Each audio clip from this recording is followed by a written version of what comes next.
Mesdames, Messieurs, bonjour. Très heureux de vous retrouver sur Panafricaniste TV, la chaîne de télévision des panafricanistes, pour une nouvelle édition de Parole panafricaniste. Et bien, sur notre chaîne, nous apportons le meilleur de l'information sur un plateau d'argent. Bienvenue à toutes et à tous. Notre interrogation du jour, G5 Sahel, Bazoum demande la réintégration du Mali. Pourquoi faire? En tout cas, nous nous interrogeons. Eh bien, le président nigérien Mohamed Bazoum et son homologue du Tchad, le général Mahamat Idriss Déby, ont appelé à une réintégration du Mali dans la force du G5 Sahel pour lutter ensemble contre le terrorisme. En tout cas, c'est leur vœu pieux. Nous allons nous rapprocher de nos frères maliens pour qu'ils reviennent dans le G5 Sahel, indique d'ailleurs le président tchadien cité. Eh bien, pour le président Bazoum, il y a une nécessité de coordonner l'action dans la lutte contre le terrorisme, de favoriser l'intégration économique et la mission du G5 Sahel. Depuis que le Mali a quitté justement le G5 Sahel, l'appelle-t-on encore G5? En tout cas, nous nous interrogeons. Le 15 mai dernier, le Mali avait décidé de se retirer de tous les organes et instances du G5 Sahel, y compris de la force conjointe, et bien sûr avait annoncé d'ailleurs le colonel Abdoulaye Maïga, porte-parole du gouvernement malien, dans un communiqué, eh bien, où le Mali, le G5, était formé justement de la Mauritanie, du Tchad, du Burkina Faso et sans oublier du Niger. Pourquoi aujourd'hui les deux chefs d'État ont-ils pris l'initiative de rappeler justement le Mali dans le G5 Sahel quand on sait pertinemment qu'aujourd'hui, le Mali est en train de mettre tout en œuvre pour l'intégrité de son territoire? On se rappelle également que le 1er avril 2022, c'est-à-dire dernier, eh bien Mohamed Bazoum avait déclaré que le G5 Sahel a du plomb dans l'aile. A-t-il changé finalement d'avis? Nous nous interrogeons seulement. Eh bien, voilà pourquoi nous mettons sur la table cette interrogation. G5 Sahel, Bazoum demande la réintégration du Mali. Pourquoi faire? Eh bien, pour répondre à nos questions, nous sommes avec le président Badakani. Président Badakani, bonjour, bienvenue à vous. Bonjour mon cher Jocelyn, très heureux de vous retrouver, d'être à vos côtés. Très heureux de vous avoir d'ailleurs. C'est toujours un réel plaisir d'être avec vous. Permettez-moi de rendre hommage au grand journaliste que vous êtes. Journaliste, l'une des figures journalistiques du panafricanisme.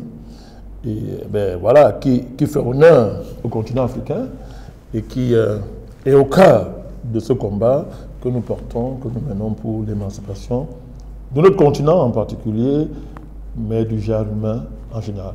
Merci. Merci. Bon, je ne sais pas, mais bon, je l'accepte comme ça. C'est moi qui vous donne, c'est moi qui vous rends hommage. D'accord, merci beaucoup, président. Vous refusez mon hommage? Non, je ne refuse pas votre hommage. Bon, il y a quelqu'un qui a chanté que témoignez-moi quand ils sont en vie. Vous êtes en vie, voilà, je suis en train de le faire. Hein? Et on le comprend parfaitement. Vous n'êtes pas Jupiter? Non, non, du tout. Ni Vulcain? Ni Vulcain.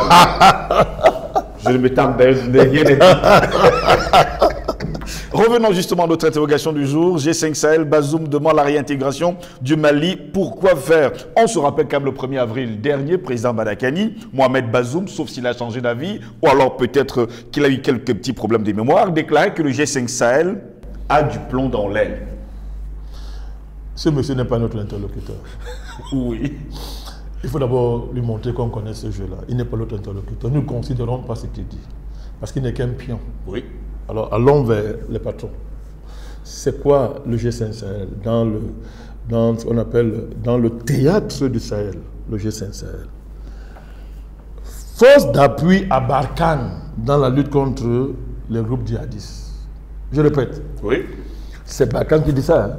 Oui. Dans le dispositif, le G5 Sahel est une force d'appui à Barkhane. Vous savez, une force d'appui, c'est une force subalterne. Oui. C'est une force qui reçoit les ordres d'un patron, d'une instance qui lui est supérieure. Cette instance, en la matière, c'est Barkhane. Moi, je vois le même problème, parce qu'il faut qu'on s'entende bien. Le but du G5 Sahel au départ même, écoutez bien, encourager une utilisation effective des capacités policières d'Interpol dans ces pays membres de la région du Sahel au fin de la lutte contre le terrorisme. C'est-à-dire que même dans sa conception originelle, le Sahel ne s'est pas pensé comme étant une armée de guerre contre le terrorisme. C'était un centre d'opération, de coordination policière. Il faut bien comprendre comment, à travers les notions, à travers les institutions qu'on met en avant, on manipule les gens et on vous balade n'importe comment. C'est-à-dire que même à son origine, le G5 Sahel n'est pas un instrument de lutte contre le terrorisme. C'est une grosse police, c'est une méga police régionale, soumise, une fois de plus, à Interpol. Oui. Parce que si Interpol ne joue pas le jeu, et en la matière, Interpol ne jouera pas le jeu. Vous savez comment ils sont dans tout procès, en la matière. Donc, le G5 Sahel est un appendice de Barkhane. Vous savez ce que ça veut dire? Ça veut dire que Barkhane, une armée franco-européenne, parlons comme ça, vient définir les enjeux sécuritaires dans le Sahel. Je répète, d'après cet énoncé qui est incontestable, le G5 Sahel, regroupant des États dits africains, accepte d'être un organe d'appui à une structure fêtière sur le plan sécuritaire d'origine, d'essence, de conception franco-européenne pour sécuriser le Sahel. Monsieur Ngoss, mais ce n'est pas un crime contre l'humanité, ça. C'est justement ça. C'est quand même terrible, ça. Mais qu'est-ce que Barkhane comprend à la sécurité du Sahel? Est-ce que Barkhane, ce sont les Africains? Est-ce que la France, l'Europe sont des pays africains? Sont les institutions africaines? Ce sont des questions fondamentales. Quand on veut analyser le destin d'une institution comme le G5 Sahel en matière de sécurité.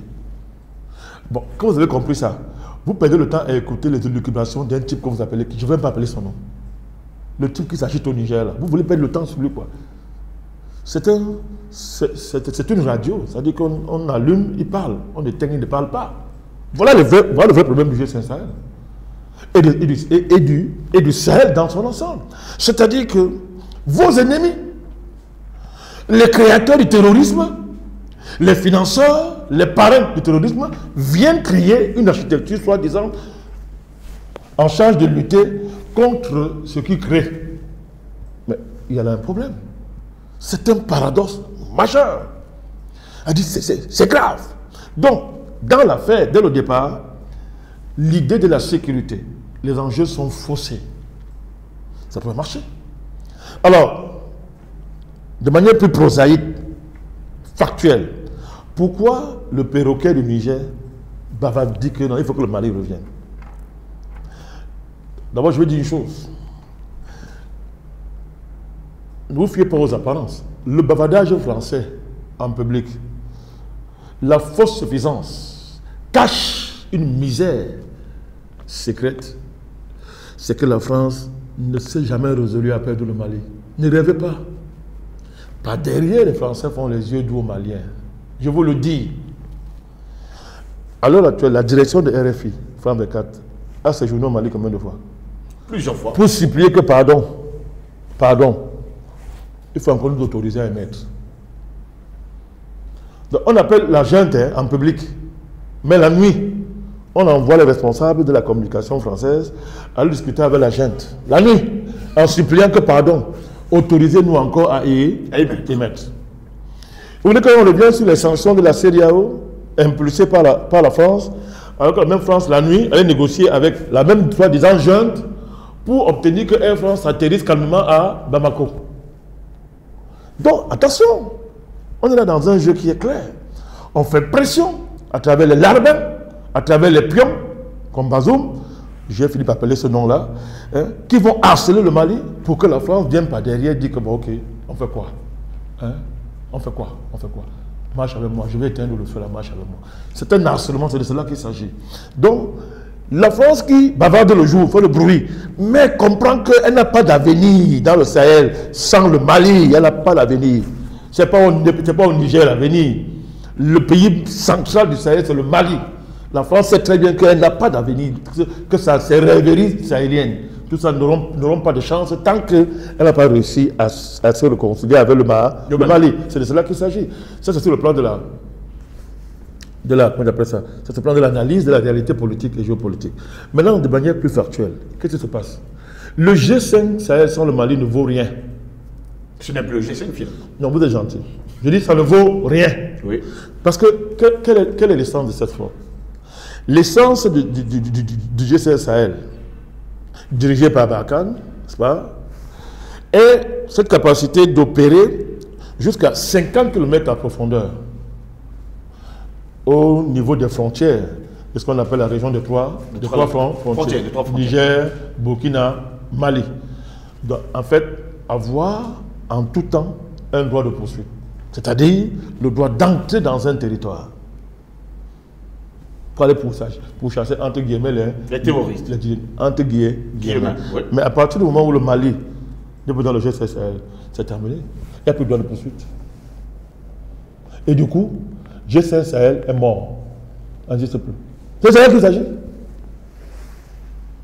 Donc on fait le bruit, on bavarde, on s'agit, on est jupitérien, après on est vulcanien, on fait tout n'importe quoi, on rompt les accords de manière unilatérale pour après accuser le Mali, on se met en colère, on est humilié, bref, on perd le nom, on est fou, parce qu'on est en face d'une classe politique originale qui ne ressemble pas à ce qu'on a connu hier.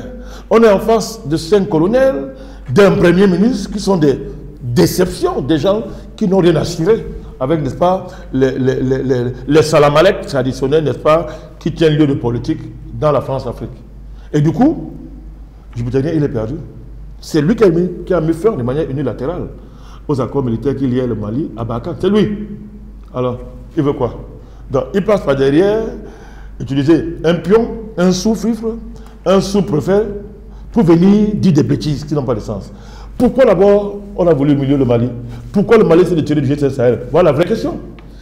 C'est une présidente tournante. Oui. Et le dernier président, c'était le président du Tchad.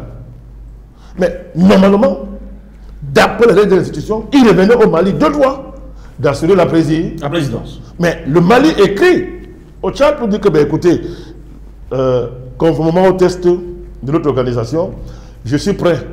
Mettons en place, il faut accélérer les dispositifs nécessaires pour la transition, pour que vous me passez le témoin. Le Mali n'a pas de réponse. Vous savez pourquoi? Monsieur Macron est resté à Paris, il a fait pression sur le président du Tchad pour que le Mali n'ait pas accès à un poste qui, d'après monsieur Macron, lui donnerait de la visibilité, qui renforcerait sa légitimité, une légitimité qu'elle manquerait d'après le jupitérien. C'est cela qu'il s'agit. Vous voyez des gens qui s'amusent, ils font tout n'importe quoi. Ils font des bêtises pour que leur lardon, leur pion viennent bavarder en plein jour pour faire semblant de reparler. Le Mali va revenir, le Mali revient, mais il est d'abord parti, pourquoi? Mais dites aux Africains, pourquoi le Mali est parti? Mais ça, on n'en parle pas. Quand vous écoutez les journalistes criminels français, ils vous disent que non, le Mali s'isole de plus en plus de la communauté internationale, il s'isole de ses partenaires, il s'isole de plus en plus, c'est une politique suicidaire. Mais quel suicidaire? C'est où? Mais le Mali est sorti du G5 Sahel. Il ne parle pas. Vous voulez entendre parler depuis? Non. Mais vous envoyez votre valet de service venir brailler. Pardon, on revient. Assimi est parti, est-ce qu'il a parlé? Le colonel Assimi Goïta, il est sorti du G5 Sahel. Il a posé un acte. Il ne parle pas. Mais vous parlez. Alors que celui que vous qualifiez de suicidaire, il est cool dans son coin, il avance. Il fait son chemin tranquille. Mais vous venez de dire pardon, on revient. Il est d'abord parti, pourquoi? Mais c'est de cela qu'il s'agit, mon cher Jocelyn. Oui. Et il y a, ça c'est au niveau factuel, pourquoi le Mali est parti du G5 Sahel. Il faut le dire. Alors que le Mali est membre fondateur du G5 Sahel. On a voulu humilier le Mali. On a voulu écraser le Mali. Ok, restez avec votre organisation. Je verrai donc comment vous allez réussir dans votre combat. Oh, ils ne peuvent pas réussir parce que je vous ai dit, sans droit de poursuite, sans cette profondeur de 50 km qui permet d'aller d'une frontière à une autre, il n'y a pas d'opération possible. Il n'y en a pas.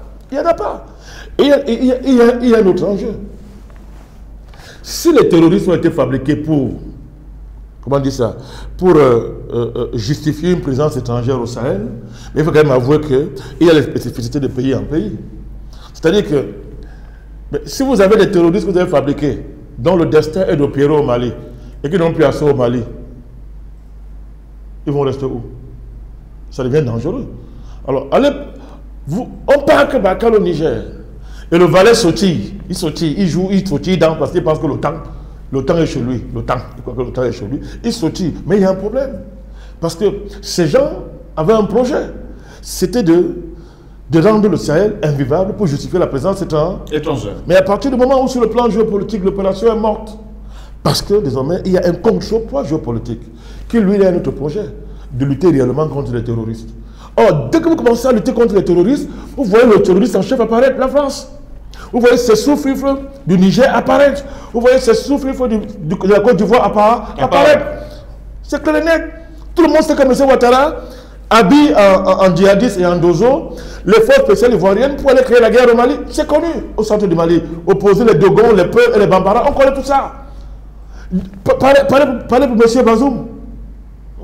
M. Bazoum, il y a un problème à ce niveau-là. Ça, c'est sur le plan de la géopolitique. Ça, c'est le plan global. De voir qu'une structure qui hier, Barkhane, régnait en maître dans le Sahel, M. Gauss, faisait ce qu'elle voulait. Elle m'appelait les Européens que, alors, tout ça, venez. On va passer de Barkhane à quoi là? C'est Kati, c'est quoi? Il y avait un nom là. L'armée européenne là, j'ai oublié le nom là. Donc, on va passer. Takuba, l'épée. On va passer, n'est-ce pas? On va passer, n'est-ce pas, de Barkhane à l'épée. Donc, venez. Mais un matin, elle devient une situation extraordinaire qu'elle n'a pas prévue. C'est-à-dire que un changement géopolitique majeur qui est lié à l'action de dirigeants politiques qui ont décidé de prendre en main le destin de leur pays et d'être sérieux. Le Mali et le régime du colonel Assimi Goïta et son premier ministre et ses autres brillants ministres qui ont décidé de sauver leur pays. Ça casse tout, M. Ngous. Ça casse tout parce que qu'est-ce qui se passe? Barkhane a un problème, vous connaissez, non? Wagner. C'est-à-dire que des gens, eux, ont le droit d'être des mercenaires. Ils ont le droit d'importer des mercenaires appelés Barkhane et de l'imposer dans un continent. Et d'aller nous traficoter pour se donner une légalité, une apparence internationale de légalité. Mais un État choisit de diversifier ses partenariats avec une autre puissance militaire et nous apprenons, parce que l'État malien n'a jamais assumé une relation avec Wagner, nous apprenons que, n'est-ce pas, les Français, les Européens ont vu dans le dispositif de cette coopération Wagner, une institution qu'on appelle Wagner. Et du coup, ils pissent tous les jours, ils pissent partout. Ils ont peur, ils tremblent, la sueur coule partout, ils ont peur. Mais Wagner vous a fait quoi? Qu'est-ce que Wagner vous a fait? De quel droit les Occidentaux peuvent décider d'imposer à un État quel type de partenariat il met en place, quelle stratégie il met en place pour lutter contre son ennemi? Et puis quand? Est-ce que nous on se mêle des affaires des Français, des vigiles pirates, quand ils tirent sur des petits terroristes armés de couteaux, quand ils les abattent? Est-ce que nous on se mêle de la sécurité française? Au nom de quoi la France, l'Union européenne, se mêle des affaires du Mali au point de décider quelle est la place du Mali et de l'État malien, quelle est la stratégie la plus adaptée pour lutter contre le terrorisme? Il y a quand même un problème. Le Mali, faut-il rappeler ça? Le Mali, c'est pas l'Europe, Jocelyn. Faut-il rappeler que le Mali, c'est pas la France, mais que les Français aillent en France? Les Européens restent en Europe. Mais sur quelle base vous venez imposer à un État comment lutter contre le terrorisme? Alors que vous y êtes depuis 8 ans. Vous n'avez fait que aggraver la question.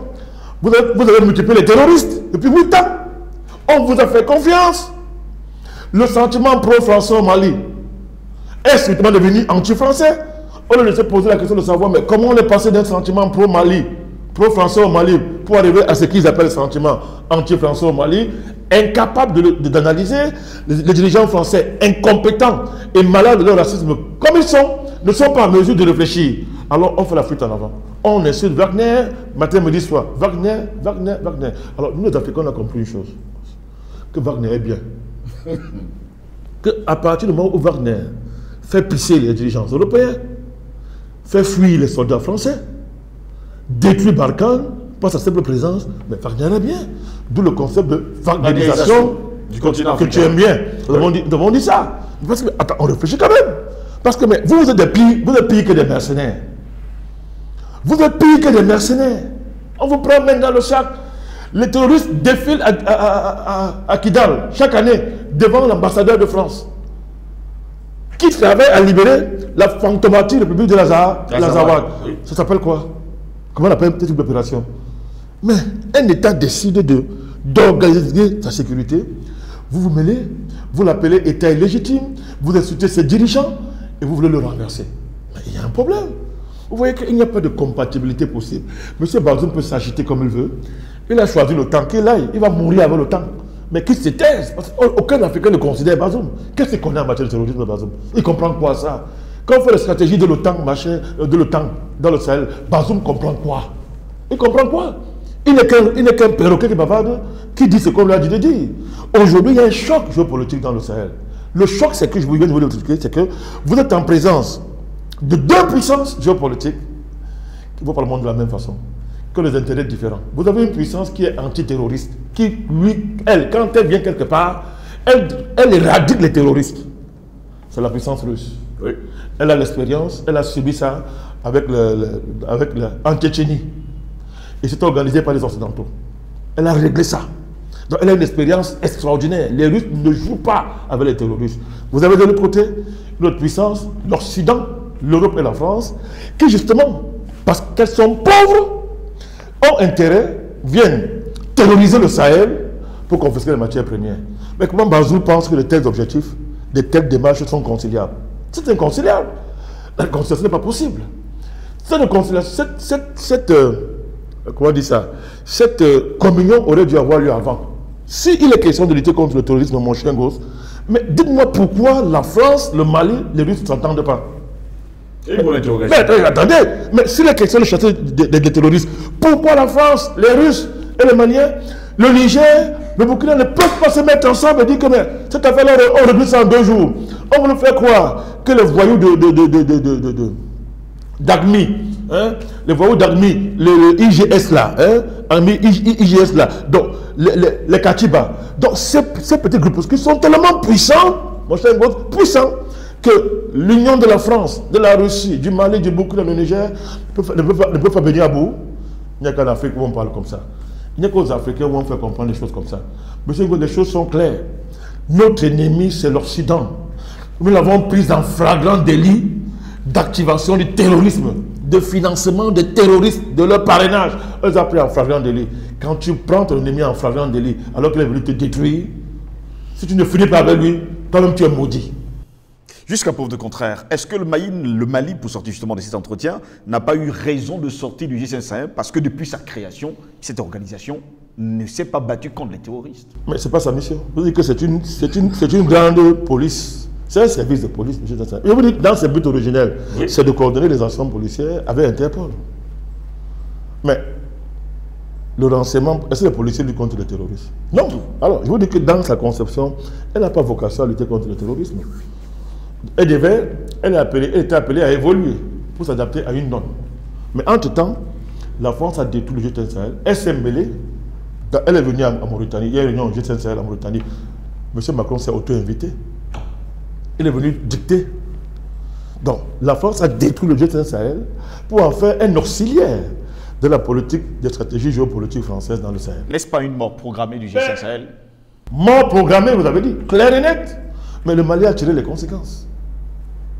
Même, c'est comme la CEDEAO. Elle est tellement morte, cette structure, qu'elle est un peu à mesure de respecter ses tests et ses usages. L'usage veut que, mais comment? C'est Assimi Goïta, le président du Mali, qui devait diriger le Sahel. Mais qu'est-ce qui se passe? Monsieur Mahamat Déby, c'est pas un militaire? C'est un militaire. Comment a-t-il pris le pouvoir? Dans ce qu'ils appellent coup d'État. C'est pas ça. Mais comment expliquer qu'un coup d'État, d'après eux, un coup d'État est tolérable ici, et ici n'est pas tolérable.